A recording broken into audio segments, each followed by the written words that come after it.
Chicos, ¿qué tal? ¿Cómo están? Un gusto, un placer de poder saludarlos. Por supuesto, desear que se encuentren bien, tanto física y emocionalmente. Te mando un enorme abrazo. Tal vez estés pasando, y ojalá que no, una situación difícil. Si fuese así, un gran abrazo de manera muy honesta. De verdad, deseo que te encuentres bien. Que lo que esté sucediendo, entiende, pues es solamente un momento. Créeme que parece que no hay una salida, pero aunque no lo creas, sí la hay. Ya, un gran abrazo. Vamos a continuar la clase del día de hoy. Recuerda que en Plutón somos más que videos, mi amigo. Hoy día vamos a hablar acerca del medievalismo español. Cuando hablamos del medievalismo español, ¿de qué estamos hablando, profe? Estamos hablando de la literatura medieval en España. Recuerda que la literatura medieval, por supuesto, se va a desarrollar durante la edad que, se va a desarrollar durante la Edad Media.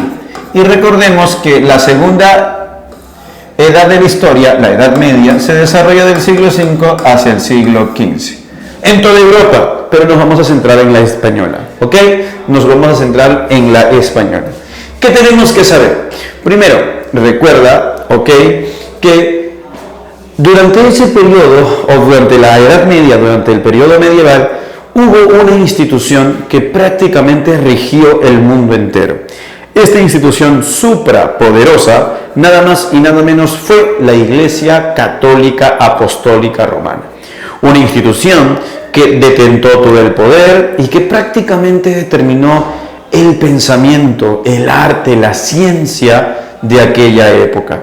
En ese sentido, los literatos, de estos casi 1000 años, van a tener ese pensamiento en su mente, esa creencia que hay un Dios supremo, que hay un infierno, etc. Toda la doctrina cristiana o católica que tú de pronto conoces. En tal sentido, la gran mayoría, y mira lo que voy a decir, o atento mejor dicho a lo que te voy a decir, la gran mayoría, no todos, la gran mayoría de literatos, no todos, pero la gran mayoría de literatos van a escribir obras que están completamente o íntimamente relacionadas con Dios o con la Iglesia Católica. A esa característica de que una obra tenga como tema central a Dios, a la Virgen, a Jesús, a los santos, a la doctrina religiosa, a esas obras le vas a llamar obras teocéntricas, obras que tienen como tema central a Dios. Profe, pero ¿por qué usted hace el énfasis de que no todos, de que la mayoría? ¿Por qué usted me está diciendo en pocas palabras que no todas las obras de la época medieval fueron teocéntricas? Obvio, no todas las obras medievales, muchachos, fueron teocéntricas. También hubieron literatos que van a crear obras en las que el hombre, o la mujer, el varón, la mujer, un guerrero, una amada, van a ser los temas centrales. ¿Qué, profe? ¿De veras? De veritas, brother. Por ejemplo, los cantares de gesta, mi amigo. Los cantares de gesta, por ejemplo, ¿a quién tienen como tema central? Profe, narra las hazañas de un héroe medieval. Ahí tape. El tema central son las hazañas de caballeros o de héroes medievales. Ejemplo, el poema del mío Cid. ¿Cuál es su tema central? El honor, ¿cierto? La pérdida y el recobro del honor o de la honra del Cid. O firme, ¿no, profe? Ya que no lo había visto de esa manera, lógico. Oye, pero en el siglo XIII, eso es en el siglo XII, el cantar de gesta, y en el siglo XIII aparecen los famosos trovadores y su poesía trovadoresca en el sur de Francia, que van a tener como tema central ¿a quién? A la mujer, a la amada, comparándola con una gran señora y reina a quien se le debe pleitesía. Y en el siglo XIV, en Italia, aparece el Trecento italiano, que inspirados en la poesía trovadoresca o del amor cortés, también alaban y exaltan a la mujer, pero esta vez comparándola con un ángel, la donna angelicata. Oh, firme, profesor, me han enseñado en la escuela, usted tiene razón. Claro, mano, por supuesto que sí.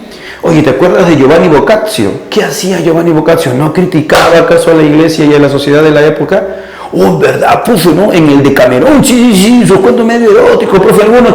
Claro, criticaba desde el erotismo y la broma el proceder hipócrita de muchos católicos de aquella época. Entonces, ¿qué te das cuenta ahí? que no todas las obras fueron teocéntricas. Incluso, no sabes tú quiénes fueron los goliardos, fueron completamente rebeldes, tenían que escribir o andar a ocultas incluso. ¿Ok? Bueno, ahora, ¿cuál es el idioma oficial? Y ojo con este dato, cuidado, entiéndase por idioma oficial el idioma que hablaba la oficialidad. ¿Y qué cosa es oficialidad? La nobleza y el clero. El clero, la iglesia y la nobleza hablaban un idioma y por ende escribían en un idioma. Hacían sus obras literarias o escribían sus obras literarias en un idioma. ¿Qué idioma?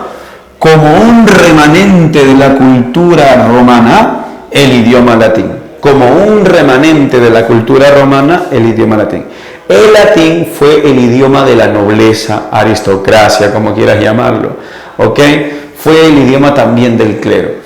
Y en lengua latina o en idioma latín se van a escribir obras teológicas claramente, obras teológicas, y también se van a escribir obras filosóficas. Aguanta, profe, pero no que la filosofía fue limitada, sí, pero una filosofía religiosa, la famosa filosofía patrística y escolástica.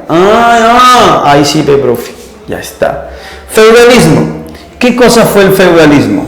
El feudalismo fue un sistema, ¿te acuerdas? Fue un sistema socioeconómico que consistía en mayor posesión de feudo o mayor posesión de tierras, ¿no? De extensión de tierras, entonces más poder había, más poder económico y más poder social. Supongamos que estamos en aquella época, supongamos que yo sea pues dueño de Comas, dueño de Caraballo y dueño de Independencia. Y mi vecino del frente es dueño solamente de Los Olivos. ¿Quién tiene más poder económico y quién tiene más poder social? ¿Quién está por encima de? Obviamente yo, porque tengo más terreno que el otro. Entonces el otro, para obtener más terreno, ¿qué hace? ¡Pum!, me declara la guerra. Eso es lo que pasaba en la época medieval. Para obtener más poder se declaraban la guerra, un reino a otro reino, quitarle su tierra y adueñarse de ella. Para que el otro no muera, ya, me debes impuestos. Ya, quédate tú en tu tierra. Sigue siendo rey, bajo mi dominio, ojo. Y para que no te mate yo, dame impuestos. O parias, por ejemplo. Eso lo vemos claramente en el poema del Mío Cid. Oh, sí, profe, cierto, es cierto, es cierto. Tienes que saber otra cosa, que durante este periodo hubo literatura escrita y hubo literatura oral. Las primeras manifestaciones escritas son las literaturas o las obras literarias, perdón, en latín, de carga teológica, de carga filosófica, pero luego van a aparecer obras en lengua oral y luego tanto oral y escrita, perdón, ¿ya? Para no confundirnos. Ahora, chole, amigo, porque tan he manchado, ¿verdad? Ya está. Pero hay que saber algo. Hay que saber que a partir del siglo IX, amigos, a partir del siglo IX comienzan a surgir y aparecer obras literarias de manera oral en lenguas que ya no son de la oficialidad, o sea, en lenguas que ya no son el latín. A estas lenguas las llamamos vulgares y lenguas romances. Se le llama lengua vulgar a toda lengua que no es latín, llámese ruso, alemán, etc. Y se le llama lengua romance aquella que derivó del latín, pero del latín vulgar, castellano, toscano, portugués, francés, etc. Catalán, si deseas. ¿Ok?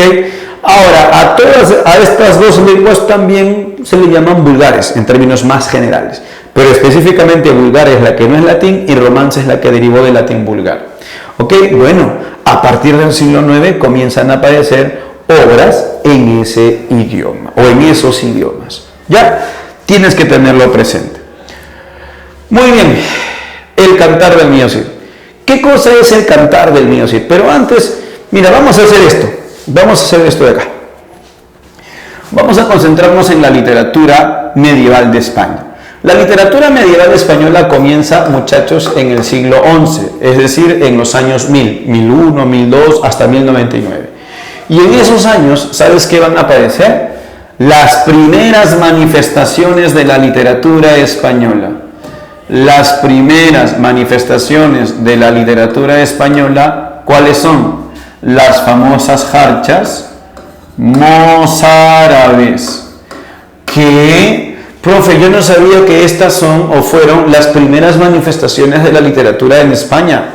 Sí, brother, sí, flaca. Las primeras manifestaciones en España, ¿ok?, de literatura se llamaron jarchas mozárabes.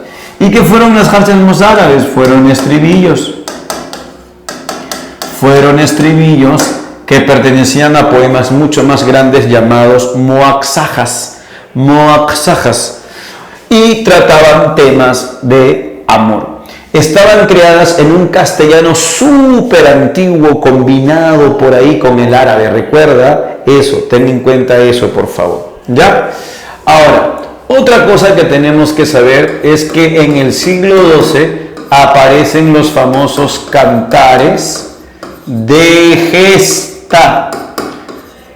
Recuerda que el cantar de gesta es una especie del género épico compuesto en verso, ¿ya?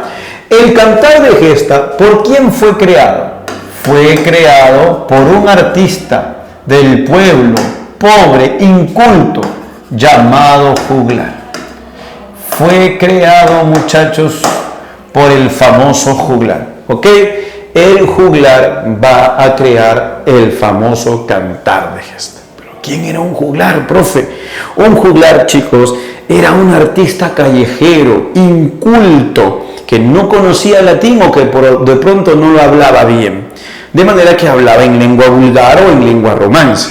El juglar podía ser un malabarista, podía ser el juglar un saltimbanquis, podía ser también un acróbata, podía ser un músico, un bufón o payaso, o podía ser un cantador de historias. ¿Un qué dijo, profe? Cantador de historias.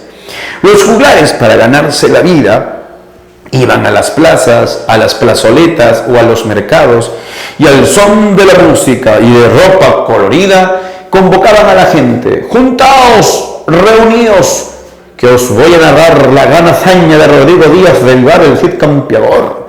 Y mientras uno tocaba la guitarrita y el otro la flauta, también el tamboril, el juglar cantador de historias comenzaba a narrar sus historias, comenzaba a narrar su cantar de gesta. Se le llama cantar porque eran cantados al son de la música. Ah, chuma, eran narraciones cantadas, profe. Así es, eran cantadas, no te vayas a olvidar.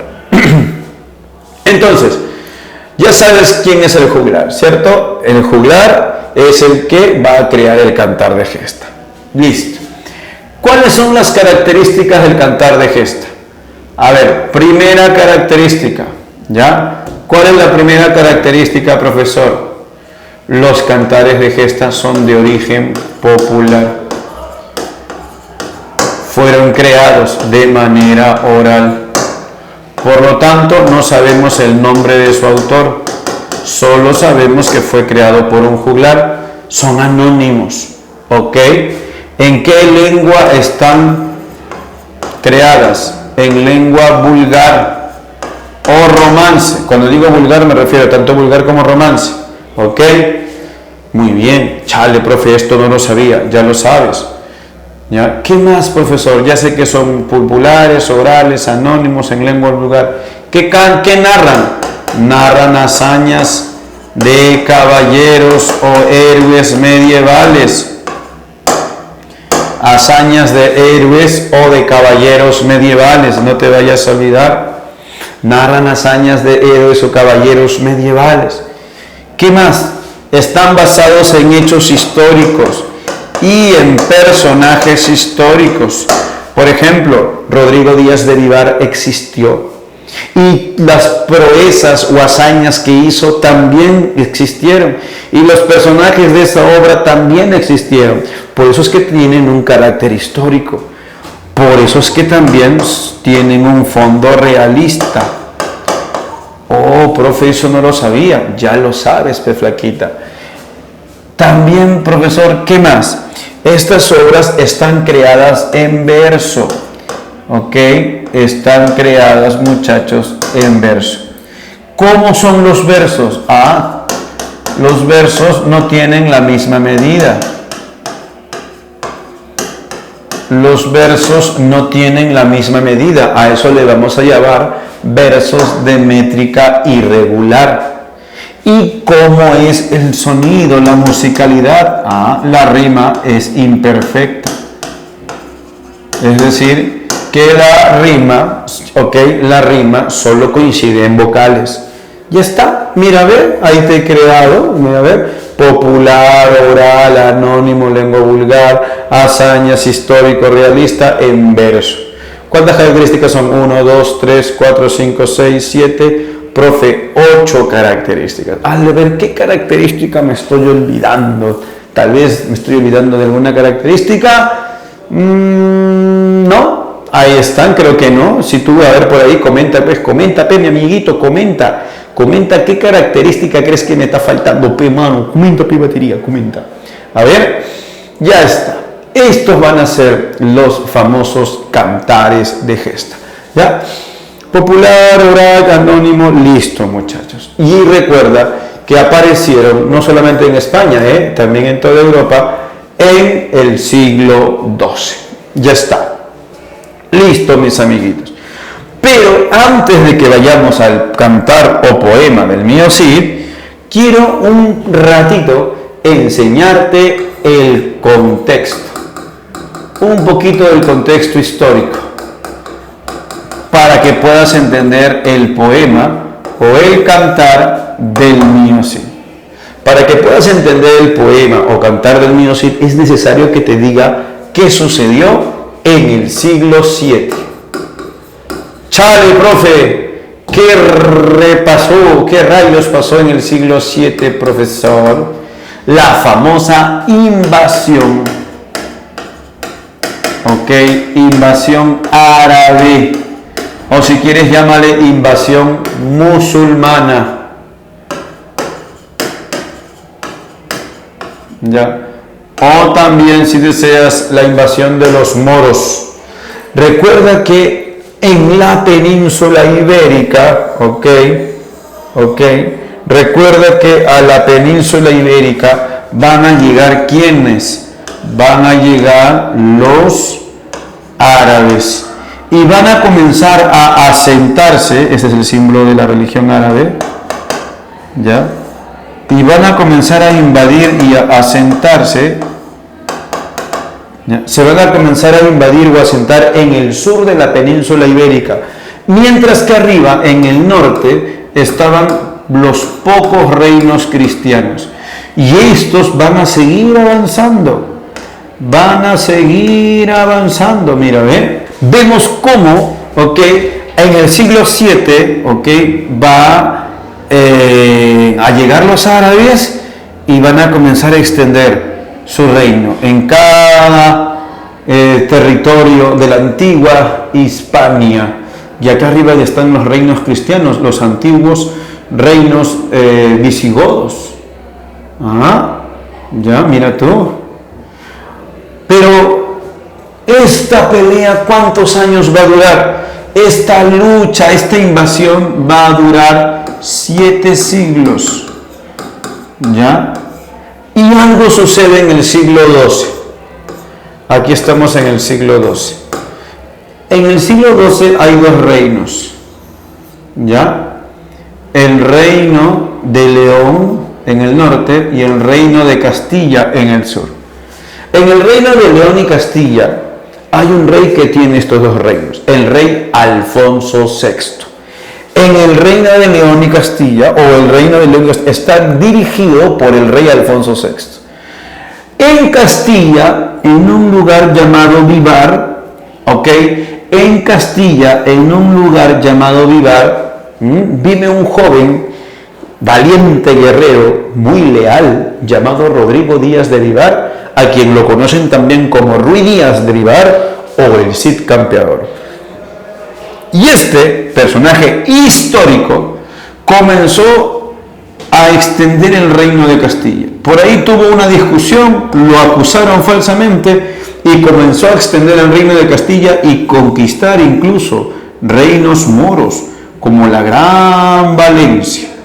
Es decir, en pocas palabras, Rodrigo Díaz de Vivar extendió los dominios de Castilla, del castellano también, del idioma. Esto ocurre aproximadamente en el siglo XII, ¿ya? Entonces, ¿cuándo van a ser expulsados? Son expulsados los árabes son expulsados en el siglo XIV.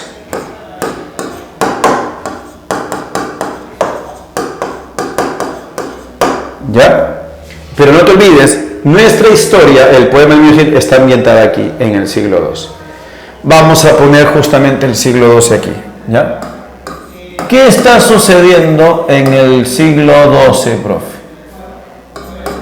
Bueno, por casi 700 años hay una guerra entre moros y árabes y cristianos.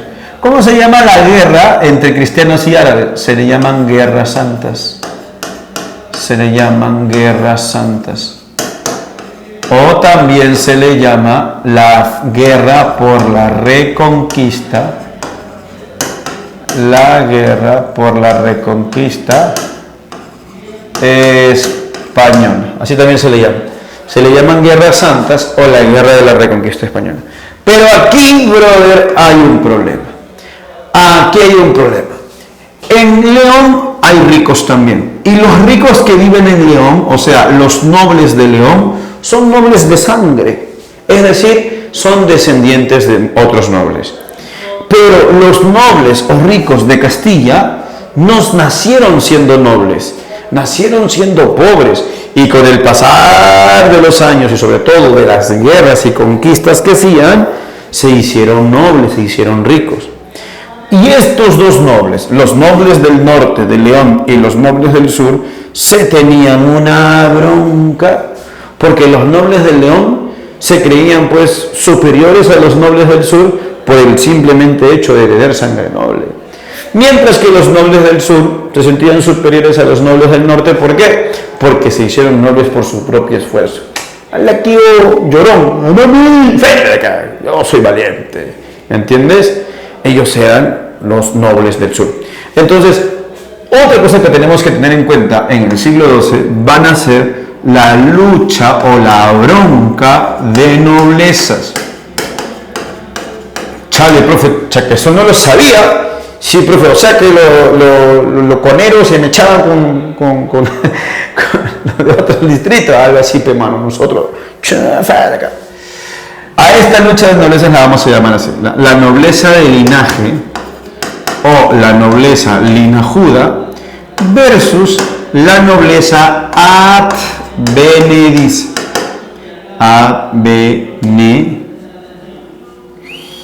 Advenediza. La nobleza de linaje versus la nobleza advenediza. La nobleza de sangre contra la nobleza de privilegio. ¿Ok? Listo, eso sí quiero que lo tengas muy presente. Y ahora sí, flaquita, y ahora sí, flaquito, brother y brother, llegamos al poema o cantar del mío sí. Cholo, amigo, casi me caigo. Llegamos al poema o cantar del mío sí. ¿Ok? Primero, ya sabemos, no conocemos el nombre de su autor, ¿sí? Sabemos que es anónimo. Pero, según el estudioso más importante, Ramón Menéndez Pidal, el estudioso del siglo XX que más investigó a esta obra, según Ramón Menéndez Pidal, fue creada no por uno, sino por dos juglares. Uno que habría nacido en San Esteban de Gormaz y 30 años después el de Medinaceli. Te explico. El primer juglar que creó la obra original o principal o primera vivía en San Esteban de Gormaz y creó la obra 30 años luego de la muerte de Rodrigo Díaz de Vivar. 30 años luego de su muerte, este juglar crea la historia. Y 30 años más adelante, el segundo juglar, el que vivía en Medinaceli, le agrega algunas cuotas o hechos fantásticos, como el hecho de que el Cid haya soñado que el arcángel Gabriel le hablaba y que en el nombre de Dios le decía que vaya y conquiste a los moros, o el hecho de que el Cid cogió de la melena a su león y lo llevó a su jaula. ¿Ya? No te vayas a olvidar. Muy bien. Ahora, gracias a Ramón Menéndez Pidal, sabemos que Per Abad, un monje, hizo la copia, ¿ok?, del manuscrito más antiguo. Recuerda que la obra es creada de manera oral en estos años. Luego, como se hizo tan famosa, alguien la copió. Pero allá por los años de 1307, un monje llamado Per Abad hizo otra copia, una copia. Bueno, resulta que no sabemos dónde está, no se sabe cuál es la primera copia. Solo se sabe que la copia más antigua es la de Per Abad. ¿Ya? Se sabe que la copia más antigua es la de Per Abad. Esa obra es la que hasta el día de hoy se reserva en un gran museo en España, el Museo de Ramón Menéndez Pidal. Ahora esa obra pues recibe el nombre de Códice. ¿Por qué? Porque ya es una obra legendaria, antigua, importante. ¿Ya? Entonces, según Ramón Menéndez Pidal, Per Abad no es el autor, porque mucha gente o muchos investigadores, por ejemplo, Colin Smith creía que el autor del poema del Mío Cid era Per Abad, pero gracias a las investigaciones, estudios, a la exégesis de Ramón Menéndez Pidal, según Ramón Menéndez Pidal, no, brother, Colin Smith, te has equivocado. Per Abad simple y llanamente ha sido el copista del manuscrito más antiguo. Manuscrito que, por cierto, está inconcluso, le faltan 3 páginas. Profe, pero si está inconcluso, ¿cómo sabemos toda la historia? Porque Ramón Menéndez Pidal investigó, leyó obras contemporáneas al poema del Mío Cid que hablaban de Rodrigo Díaz de Vivar y la completó. ¿Ok? Completó la historia. Listo. Ya te he anticipado el contexto, la reconquista, ¿cierto? Pero también la lucha de noblezas, no te vayas a olvidar. ¿A qué género pertenece esta obra? Obvio, pues al género épico. ¿Qué especie es, profeta? Además de decirlo, pues un cantar de gesta. Bien. Están compuestos en verso, no te olvides.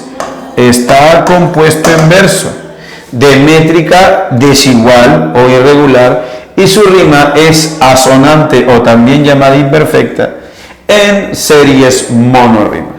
Nos dice la teoría que los versos oscilan entre 10 y 20 sílabas métricas, esas serían las medidas, pero sobresalen los versos de 14 sílabas métricas o también llamados alejandrinos y sobresalen los versos octonarios. Ramón Menéndez Pidal divide a la obra en 3 grandes cantares. Fue Ramón Menéndez Pidal quien dividió la obra en 3 grandes cantares, que están aquí.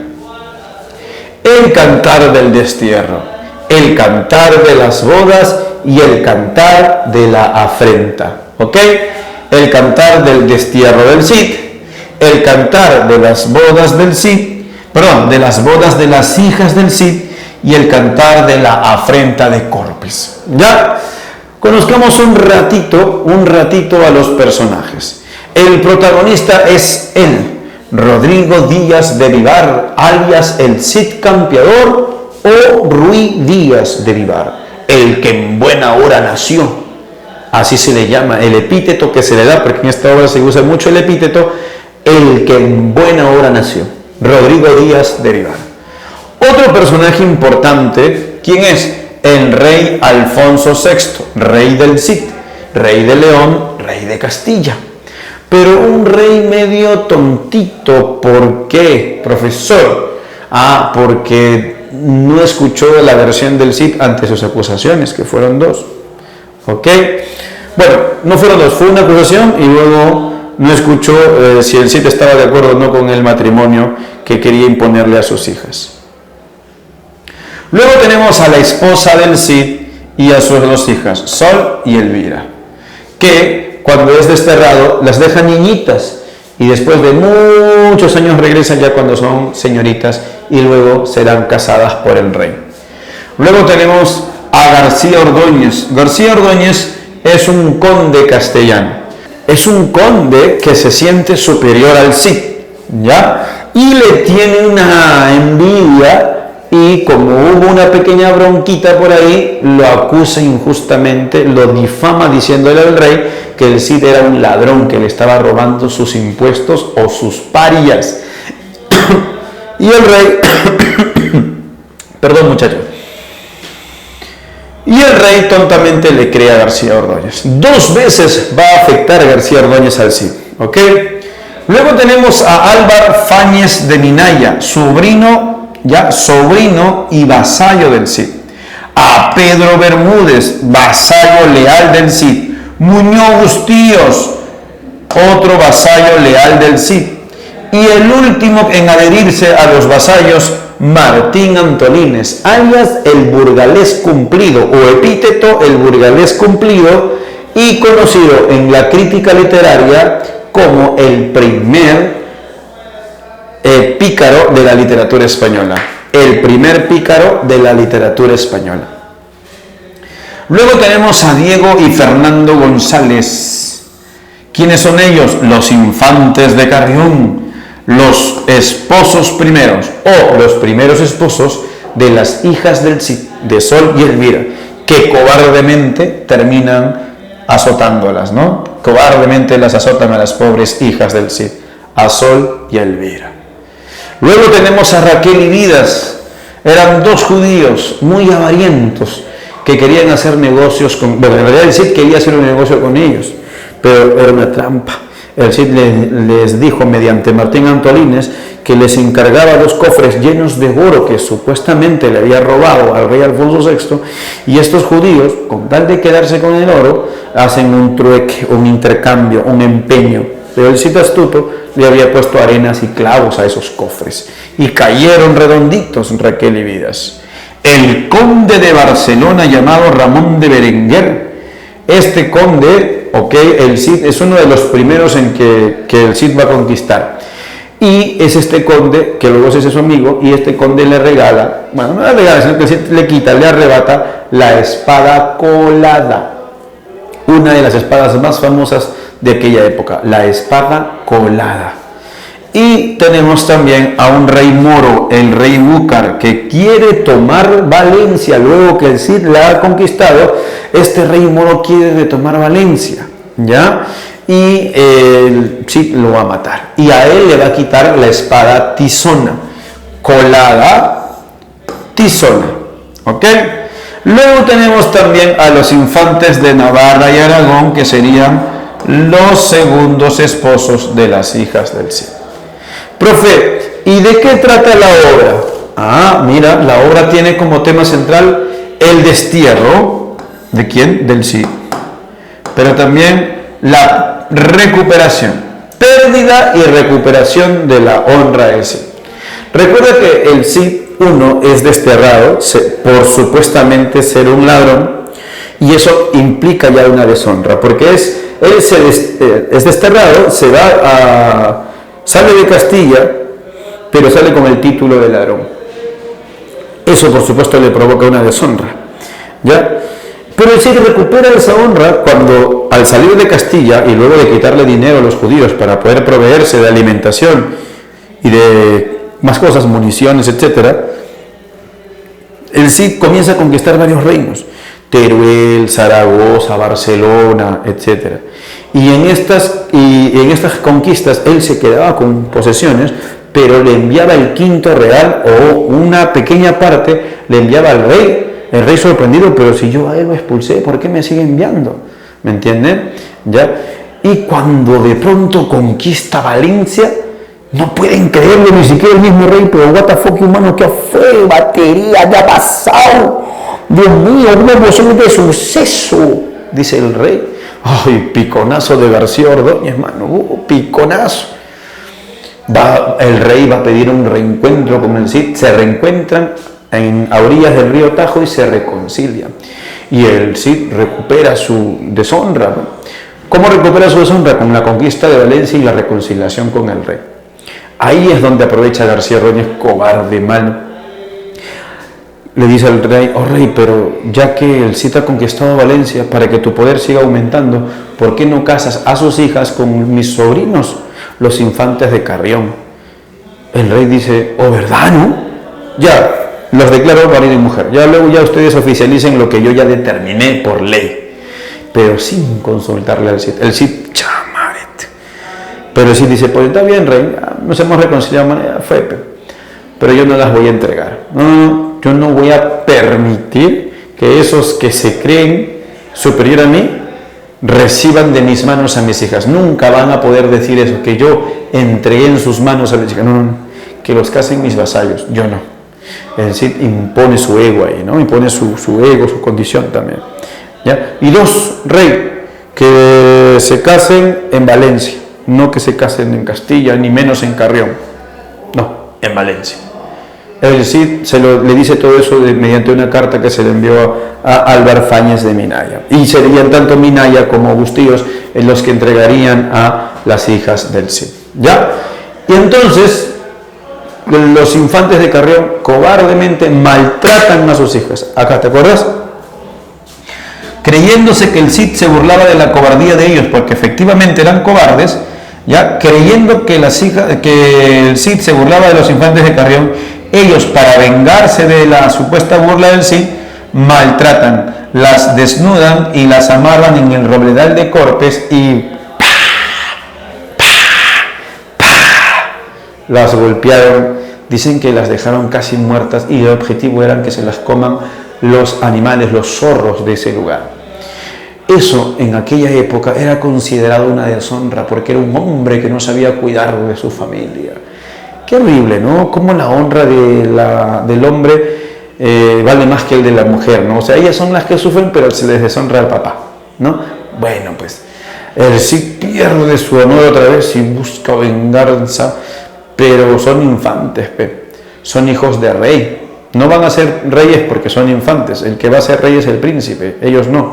O sea, si yo soy rey y tengo 3 hijos y mi hija mayor es la que va a ocupar la corona después de mí, ella será la princesa y mis 2 hijos serán infante si es varón e infanta si es mujer. Entonces, no les puede hacer nada. El Cid dice, perdón, ya pues los denuncio. Los denuncian en las Cortes de Toledo que preside el rey Alfonso VI. Y en esa denuncia, el Cid la gana, recupera, o mejor dicho, logra divorciar a sus hijas y logra que los infantes le devuelvan 2 espadas, la colada y la tizona que el Cid les había regalado. Y encima recupera la dote que él había pagado por el matrimonio de ambas hijas. ¿Qué te parece? En la obra también hay otros temas, como el ascenso por méritos de la guerra. El Cid se hizo famoso y se hizo noble, recuerda, por ganar varias batallas.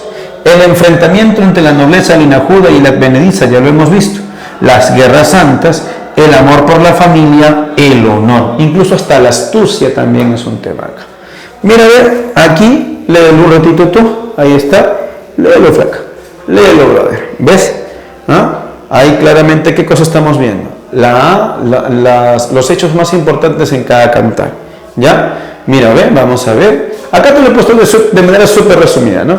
La difamación y el destierro en la primera parte, sus vasallos lo acompañan en el destierro, deja a su familia en el convento de Cerdeña o Cardeña, no es recibido en Burgos. Martín Antolínez, el burgalés, o sea, que era de Burgos, aparece y le da de comer, y luego se convierte en su vasallo, ¿no? Engañan a los judíos Raquel y Díaz, se despide de su familia, llora fuertemente y va a conquistar Alcócer, ¿ok?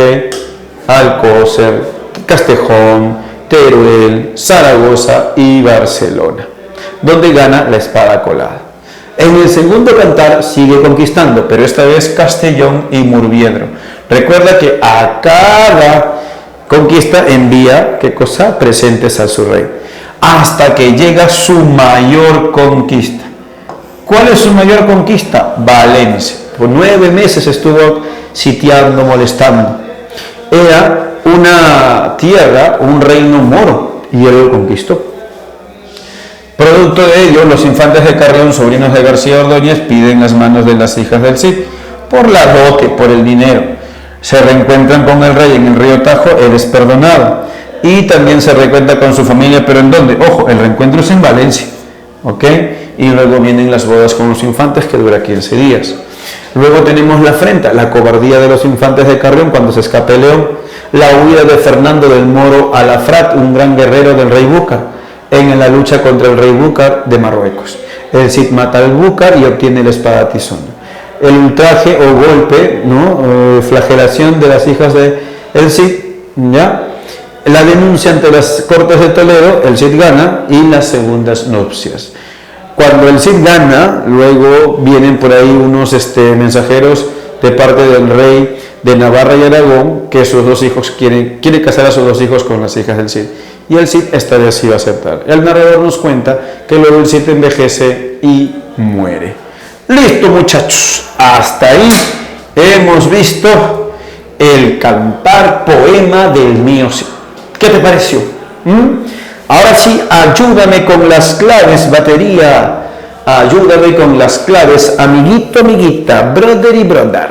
Pregunta number one.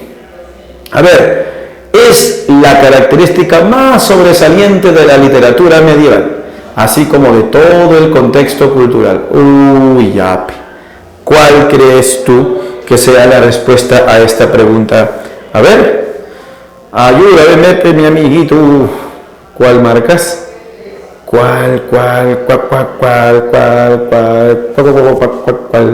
Listo. Bien, tú sí sabes, ¿ah? Tú sí sabes, mano. Claro, pibatería, teocentrismo, mano. El primer acompañante o guía de Dante en Divina Comedia fue representa. A ver, ¿cuál es la clave? ¿Cuál marcas? Amor, besito, casita, dadito, enano, empleado, entusiasmo.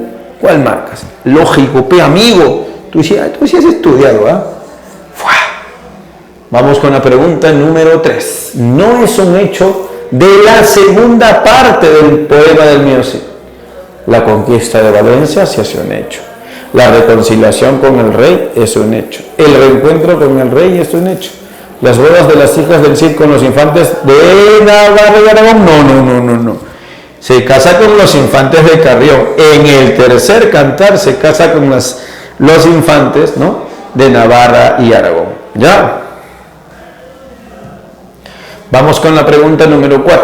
Cantar de gesta medieval que narra el origen de la nación inglesa. Uy, esto también hay que saberlo. Cada país europeo, bueno, no todos exactamente, pero muchos de ellos tienen su cantar de gesta que narra el origen de cada nación. Y en el caso de la nación inglesa o de Inglaterra es Beowulf. Vamos con la número 5. Por si acaso acá.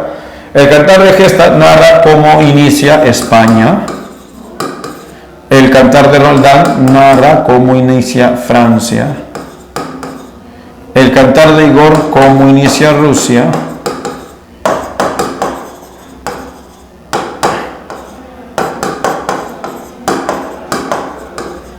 Ahí está, por si acaso, a manera de dato. 5. Pregunta 5. A ver, el cantar del mío Cid en el cantar del mío Cid es el personaje que calumnia al Cid ante el rey Alfonso VI, acto que provoca el destierro del héroe castellano. ¿Quién lo dijo? Vamos, está fácil esta. El conde García Ordóñez. Pregunta 6. La pregunta 6 nos dice: con relación a la verdad o falsedad de las palabras subrayadas en el siguiente párrafo, indique verdad o falsedad. A ver, el medievalismo se inicia en el siglo V, ya, eso es verdad. Va una que es verdad. En España, a esta época se le llamó la época de gestación o periodo de los orígenes. Chale, profe, eso sí es verdad. Las primeras manifestaciones lingüísticas fueron las glosas. Sí. Ojo, lee bien, dice las primeras manifestaciones lingüísticas, no dice la primera manifestación literaria. Las glosas se van a desarrollar en el siglo X. Por otro lado, las primeras manifestaciones literarias, sí, verdad. en la etapa final de la Edad Media, ok, en la etapa final de la Edad Media, en Italia aparece la escuela de Amador, sí, como la, sí, ¿verdad? Sí, pues. Oye, mira, ve, todos son verdaderos, ¿no? Dedo. Ahí está mi amiguito, ¿ya? En la etapa final, sí, pues siglo XIV. Ajá, está bien, sería la clave casita. ¿Casita es? Dedito, perdón, dedito. Pregunta número 7. A ver, amigo. Respecto del aspecto formal del poema del mío Cid, indique la secuencia correcta de verdad o falsedad. A ver, 1. Aspecto formal me piden, ¿eh? Aspecto formal me están pidiendo. A ver. Poema épico. No, brother. No es un poema épico, es un cantar de gesta. Compuesta oralmente y en latín vulgar, sí, pues. Latín vulgar, recuerda que es lengua romance. ¿Está dividido en 3 cantos? Sí. ¿Emplea la métrica regular? Yes. ¿La rima es asonante? Sí. ¿Hay clave? ¿Cuál es la clave? Dedo. Sas. ¡Pum! Siguiente y última pregunta, muchachos. Una pregunta recontra fácil. Se pase, pero se pregunta, profe, oye, broma, ¿ya? No me hagas esa broma, profe. A ver, ¿qué marcan ahí?